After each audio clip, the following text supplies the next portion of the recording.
Hey guys, it's Amy. I'm coming at you today with a video about a piece of home decor that was inspired by one of my favorite fashion brands, Consuela. And I'm going to show you this bag. I think it's called the Bonita bag. Super cute. This is what inspired me to paint an old wooden piece of junk that I found for $1 at a thrift store. So stay tuned and see if you think it turned out cute. Hey, I'm Amy, I'm a painter, and if you are interested in content about painting furniture, painting home decor, painting murals, and also furniture flipping, I would love for you to join me. I'd like for you to subscribe, click on that notification button so you can know anytime I upload a video. What I love is to get inspiration from all kinds of different places, not just what's going on in home decor. And so one of my favorite fashion brands, a brand of really cool high-end handbags, is called Consuela. If you haven't ever seen them, then check them out. It's super cool. I think they're based in Austin. I've seen the store in Austin, so it's a very cool brand. And I've seen them a lot of times at the wholesale trade shows and just really liked a lot of their bags. And I came across some pictures of this one called Bonita that I thought was super cool. And I was like, you know, that would be so fun to paint on something. And my eyes landed on this piece of junk I'd had sitting in my little art studio for a while trying to figure out what I wanted to do with it. And I thought I could be inspired by that bag to paint this thing in a cool way.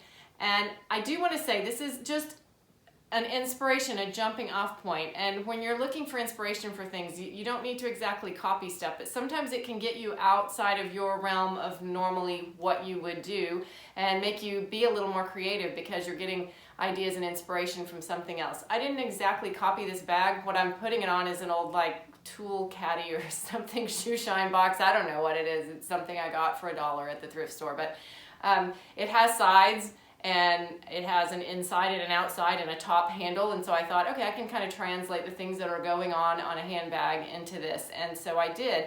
One thing that it got me out of my comfort zone in that I put like a glittery paint on the inside of it, which is something I would not normally do. I'm not a glitter person at all. And so as much as I love to paint and have painted with all kinds of different paints and on all kinds of different surfaces, I do not typically use glitter paint, and I did on this project, and also like metallic or pearl iridescent paint, both, just for the inside because I was kind of doing something to be similar to the inside of this handbag. So it's really fun to get ideas from other places that may cause you to do something you wouldn't normally do in your typical style, and that's what I'm doing here today, is just trying to be inspired by one of my favorite cool brands, Consuela. So let's dive in and I'll just kind of show you what I did. Well, here it is in all its glory. It was a very old, worn, handmade piece of wood, and it had some drips of varnish down the sides and things that needed to be sanded back a little bit, and then it needed a good cleaning, and I used Crud Cutter to clean it and then wiped that off with a damp paper towel. After that, just to make sure that I didn't have any tannins coming through, I painted a coat of this Dixie Belle Boss paint on top. That is a product that Dixie Belle makes that helps to block any kind of bleed through from underneath, from the stain or from the wood seeping through. And especially when you're painting something white, it's helpful to have something like that on there. If you want more information on that, I did a whole video about bleed through when you're painting furniture, and I can link that below in the description.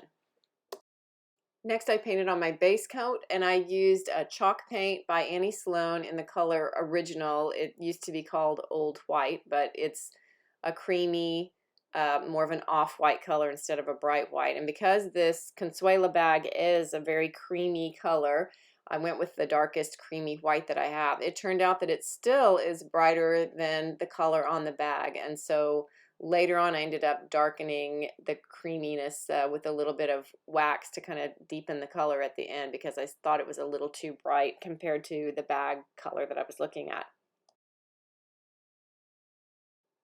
Next, I mixed some of that old white color with a turquoise color and created kind of a deep aqua turquoise color to go on the inside of the box or bag to kind of imitate the color that I saw inside the purse.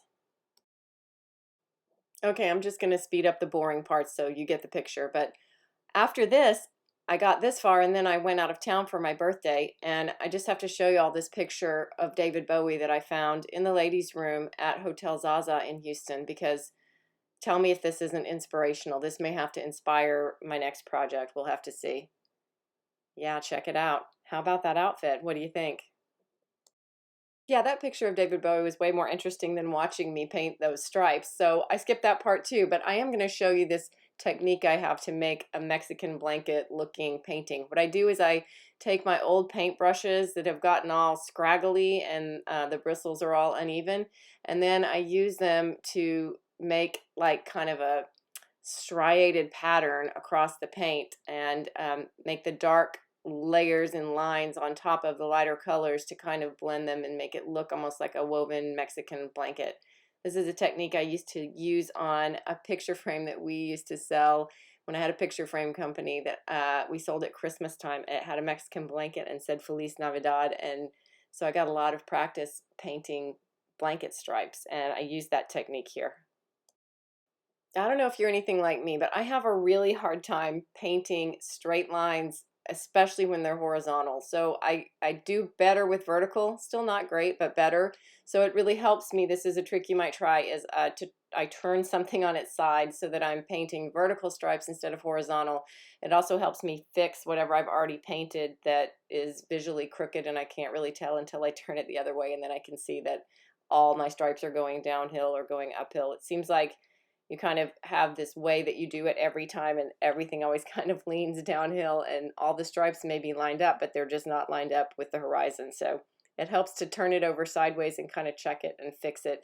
Now, this technique I'm using, I'm trying to get it to be kind of rough and painterly so that it has this woven, rough, furry blanket quality. If you're not comfortable with that, you could tape all this stuff off, and then you could have very straight lines. It would have a different look, but certainly if you're not comfortable with just kind of hand painting it and leaving it rough and imperfect, then that's a way you could do it with tape. The next thing I do is I add in white in between, and then I add some more stripes of white in different sizes and different rhythms until it starts to kind of have a feel of a Mexican blanket. And then sometimes add in some blended colors, like on the green I might also add in some yellow in some places. On the blue I might add a little green, things like that, until it really starts to kind of have that Mexican blanket look. Well, then I started with the floral panels, and at this point I just was kind of winging it, looking at the pictures and painting blue roses sort of as well as my understanding of roses goes. So I'm speeding up this section so that it doesn't take forever to watch, but I did just kind of freehand some roses and some daisy patterns and then some swirly leaves. I was taking the imagery off the picture as well as I could, and just trying to kind of get a similar rhythm and some of the similar shapes and designs that I saw there without spending, hours painting it. I didn't really want it to be incredibly belabored and elaborate, so I tried to only do a few roses because those took the longest, but to get the look and the feel of what the bag looked like.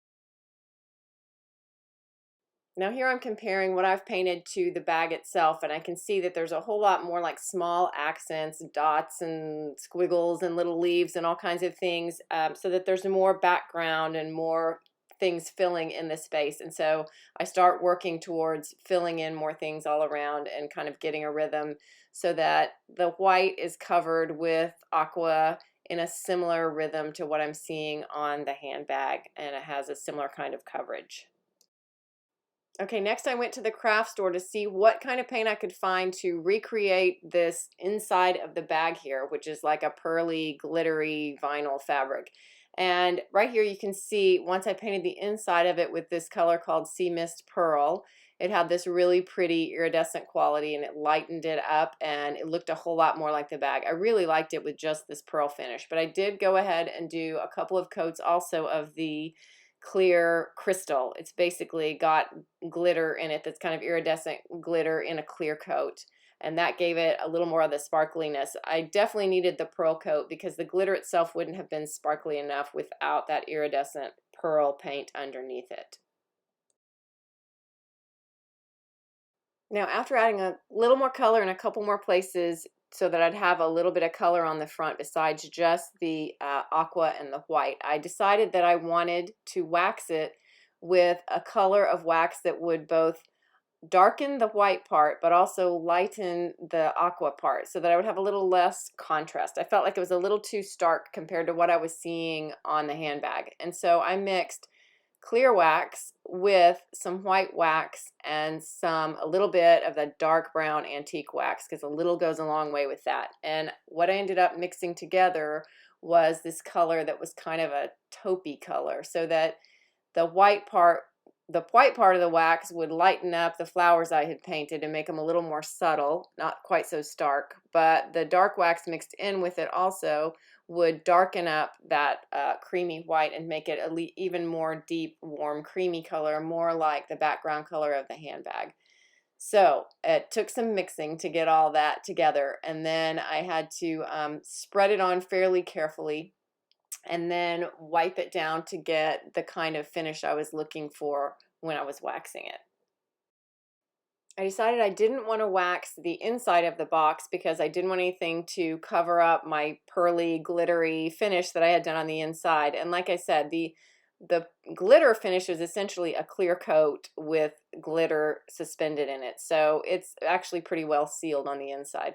On the outside, I went ahead and put this wax on. I mixed it until it got fairly soft and was pliable and easy to use. And then I put it on fairly thick and kind of tried not to overwork it because I didn't let this dry overnight, my little flowers that I painted. And whenever you're painting something on top, the less time it's had to dry, the more careful you have to be that you don't like mess up what's painted underneath with anything that you're putting on top. You don't want to overwork the paint and start to mess around with it and pull up the paint or smear the paint underneath. So I put the wax on fairly thick and kind of one thick coat and let it get tacky for just a minute and then wiped it back so that it came off kind of neatly and wasn't messing into my paint underneath a whole lot. I put the same wax on the sides over the Mexican blanket part because I wanted to tone it down and make it look a little more old and faded and mellow. The bright colors in the Mexican blanket were pretty, but I felt like I wanted the whole thing to feel a little bit more weathered and aged, and so I did put the same wax all the way around on the outside. And then I used a soft old t-shirt to wipe it all carefully off until I pulled it off and then got some of that color coming back through underneath.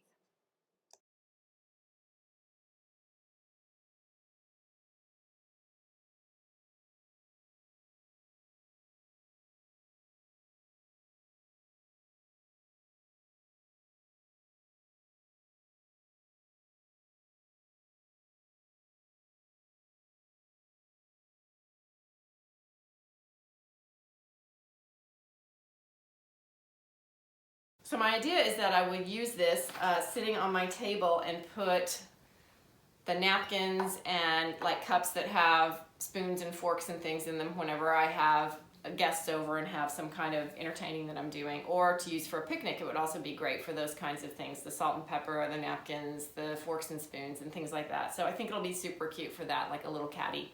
And I can have it out on the counter or on the table when I'm entertaining. All right, friends, thanks for joining me. Till next time, see ya and happy painting.